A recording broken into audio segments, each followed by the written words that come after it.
Welcome to Influential Sports, and I'm gonna be going over the AEW All In recap. AEW All In took place earlier today. They were in London again, back-to-back years. The kickoff show, it was cool. Didn't take any notes for the kickoff show, just watching it for fun and vibes. Had a 16-man tag team match, a lot of chaos. Also had a 10-man tag team match. Then Willow Nightingale and Tomohiro Ishii defeated Chris Statlander and Stokely Hathaway. I think that was pretty much it. It might have been one more match on the kickoff show. Jamie Hayter made her return, and Saraya was in the ring, mad because she wasn't on the card. And Jamie Hayter came out there, made her return.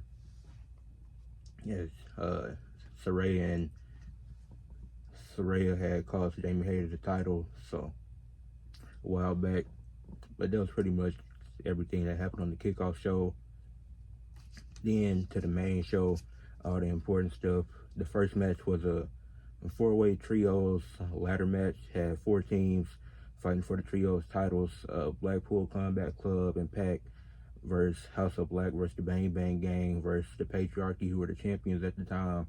This was a really fun ladder match. A lot of high-flying action. Christian Cage, he ran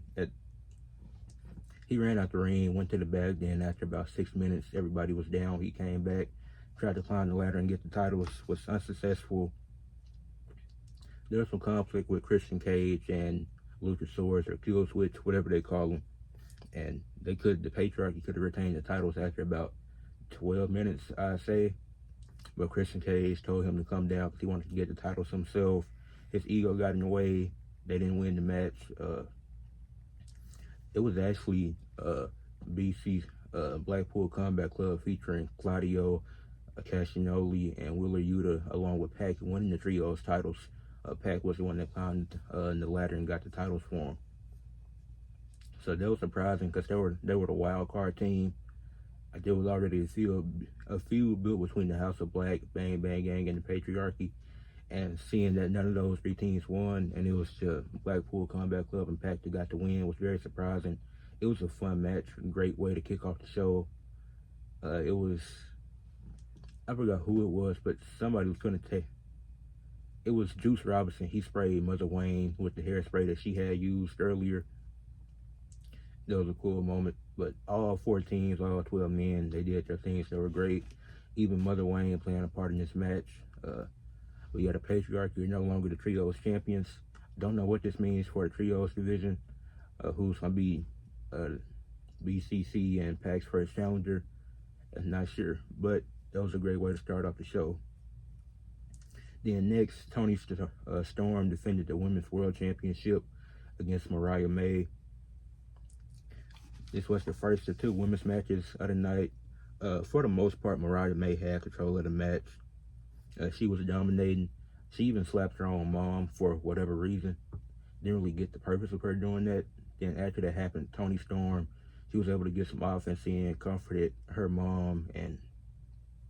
But for the majority of the match, it was really Mariah May dominating the match, just taking control.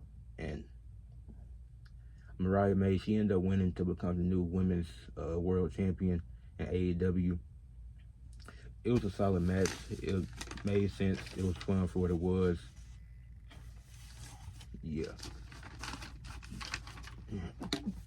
The match that followed was the FTW Championship match with Hook and Chris Jericho.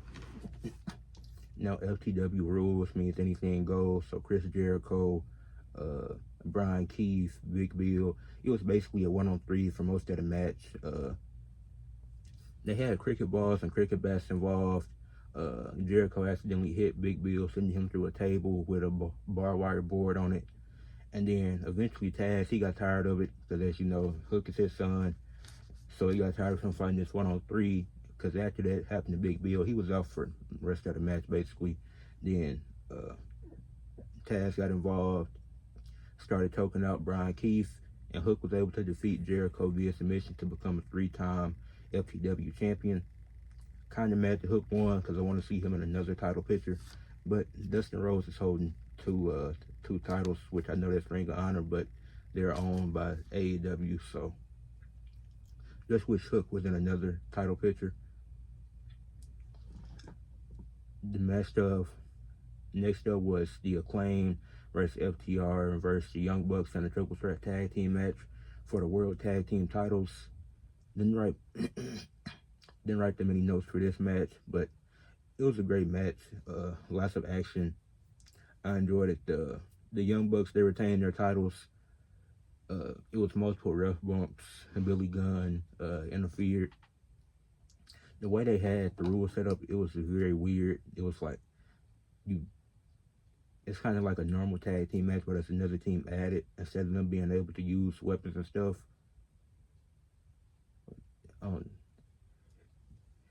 Yeah, that was very confusing. And then, FTR got attacked after the match. I don't even remember who the team was because I didn't even catch their name, so I wasn't able to write it down. But the next match featured one of the biggest surprises of the night. It had the Casino Gauntlet Battle Royal. The winner gets a guaranteed shot at the AEW World Championship. And I guess they can cash it in whenever they want to. Start off the match, it was Okada and Orange Cassidy going back and forth. Nigel McGuinness, the commentator, he was in the match. Kyle O'Reilly, he got in. Zack Sabre Jr. was in the match. Zack Sabre Jr. and Nigel McGuinness went at it for a solid minute or two. Okada, as usual, flips off the entire crowd and everyone in the match. Mark Briscoe I think I wrote down everybody that entered. Mark Briscoe, Adam Page, the whole conglomeration, they were in there. Okada, Nigel, Roger Strong, Jeff Jarrett. And when Jeff Jarrett got in there, him and Adam Page, they were just going at it. As you know, over the last few weeks, it's been a rivalry building between those two. Then Ricochet made his AEW debut in the Battle Royal. Immediately went after Adam Page. He also took out Christian, as Christian was in the match too. Ricochet, he did his thing, high flying as usual, still impressive. No surprises there. But what was the surprise was Christian Cage winning this match, actually losing the trios titles. AEW thought it'd be a good idea to keep him in the championship scene. And Christian is a great wrestler. He's a legend, but he doesn't need to be in the championship scene like I talked about in the short I made earlier. There's no need for him to be in a title scene, especially at this moment. Even if he loses the match, he just doesn't need that opportunity. And he'll probably win it when he does get it. But I don't know how long the contract lasts, but I really hope that Bryan Danielson doesn't lose the title to Christian Cage. We had the American Championship match, MJF, Ospreay. Body and head shots right out the gate. Ospreay nearly took out the ref. It was multiple moments where Ospreay and MJF almost took out the referees. There's multiple hints that it eventually did happen in the match. A lot of spots like their first match. This one was only 25 minutes. Their first match went an hour. Yeah, it was a great back and forth action. MJF blew his nose on Ospreay, which pumped him up, made Ospreay mad, got him going. And eventually, it's around 16 minutes into the match. They're moving slow. You can tell that they're both fatigued. And then Ospreay ends up accidentally knocking. He went for this one move. He ended up taking out a cameraman on accident.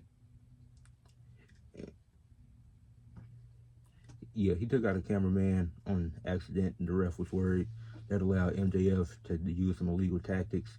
Then eventually, the ref bump happened, more illegal stuff. But then Daniel Garcia made his return, so he had a few returns, and the debut of Ricochet had Jamie Hayter return on 0 hour. Had Ricochet make his debut, then Daniel Garcia came back, causing MJF to lose. Ospreay hit the Tiger Driver, 1, 2, 3, and he is the new international champion now that he won his back to the international title. The next match was the other women's match. It was for the TBS championship between Britt Baker and Mercedes Moné. Camille on Mercedes' side obviously got involved a few times, and Mercedes had control of the match majority of it. Britt, her back wasn't. She did a great job selling her back injury, but I didn't enjoy this match really at all. Britt got some offense in, but felt like didn't really enjoy this match. Mercedes ended up retaining, despite Camille getting ejected from ringside. Felt like this would have been the perfect. Feel like Britt should have won this, but that's not even the reason it was bad. It's just they don't really have chemistry in the ring. I didn't enjoy it, and they probably had too much time because the match that followed it didn't have enough time. Which was the coffin match for the TNT Championship. Jack Perry defending against Darby Allin. Darby Allin is a psychopath. He had thumbtacks on his face before the match even started and used it as a weapon. A chair was involved. He did a drop kick to Jack Perry onto a chair. This is all in the matter of the first 2 minutes. Then Darby, he took a huge risk trying to do a diving move onto the casket, and he ended up hitting it, and because Jack Perry moves out the way. This match felt short. Felt like it didn't get enough time because Perry would end up retaining the title because Perry, he would tie Darby's hands together and then not tie them together, but he taped them together, which made it impossible for him to move, so he was able to get him into a coffin easily. Then the Young Bucks came out there. They were finna set Darby on fire, but then Sting came out there with the bat, saved Darby Allin from being set on fire. So he also got Sting to make an appearance. So that was cool, but the match could have had more time. In the main event, title versus career, Swerve Strickland defending against Bryan Danielson. Great match. Really good main event. It probably wasn't the best match on the card, but it was definitely worthy of a main event. It was still a great match between the two. Swerve, he, like I said earlier, Bryan Danielson, he won. He's the new AEW World Champion. Feel like Swerve taunted too much towards Bree and Danielson's kids, because Bree and their kids, they were in the crowd. Then there was a lot of no sales. Like Swerve hit about 4 house calls just for Bryan Danielson to kick out. I don't think that makes a lot of sense when you got Swerve hitting all these big moves and Danielson just to kick out.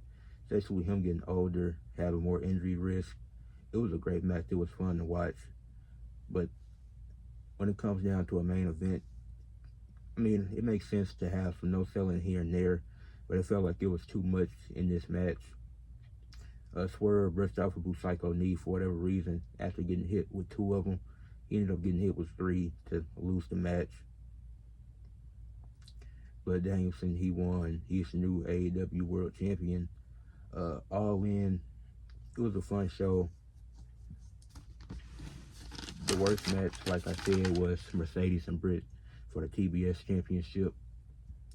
But I'd say the best match was the opening match, the ladder match between the Patriarchy, House of Black, Blackpool Combat Club and Pac, and the Bang Bang Gang. That was a great match. I really enjoyed it. Even the Battle Royal was really good too, even though the Casino Gauntlet is always confusing. I enjoyed it. And that's my thoughts and opinions, reactions to AEW All In 2024. Leave a like on the video, subscribe to the channel. Peace.